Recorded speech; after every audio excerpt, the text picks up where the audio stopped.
पंचगंगा नदी गेल्या काही वर्षांपासून प्रदूषित बनली आहे. कोल्हापुरातील जयंती नाल्याचं मैलामिश्रित पाणी आणि कागल, शिरोली, लक्ष्मी इंडस्ट्रीज तसंच इचलकरंजी शहरातील कापडावर प्रक्रिया केलेलं केमिकलयुक्त सांडपाणी थेट पंचगंगा नदीत मिसळत असल्यानं नदी प्रदूषणाचं प्रमाण वाढलंय. या प्रदूषणामुळे नदीतले जलचर प्राणी मृत होत आहेत. 2012 साली कावेळीनं 43 लोकांचा दुर्दैवी मृत्यू झाला होता. याबाबत प्रदूषण नियंत्रण मंडळाकडे पर्यावरणप्रेमी वारंवार लेखी तक्रार करतात, पण प्रदूषण नियंत्रण मंडळ नेहमीप्रमाणे कागदी घोडे नाचवण्यात आणि पाण्याचे नमुने घेण्यात पटाईत झालेत, असा आरोप युवा महाराष्ट्र सेनेनं केलाय. आजपर्यंत प्रदूषण नियंत्रण मंडळानं जे घटक पंचगंगा नदी प्रदूषित करण्यासाठी कारणीभूत ठरले आहेत, त्यांना नोटीस बजावण्याशिवाय काहीही केलेलं नाही. आज पंचगंगा नदी घाटावर जिथं मासे मृत पडले आहेत, तिथं युवा सेनेच्या वतीनं पिंडदान करण्यात आलं.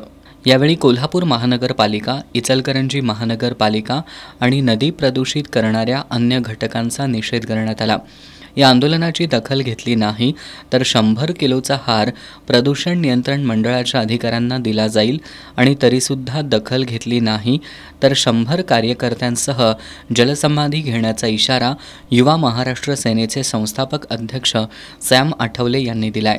यावेळी सदाशिव बंडीगनी, हुसेन पटेल, सतीश कवडे, बसवराज टक्कळगी, भरत जोशी, आनंद नाईक, सचिन पाटील, राहुल लोकरे, राजेश राठोड, देव झुंजारे आदी उपस्थित होते.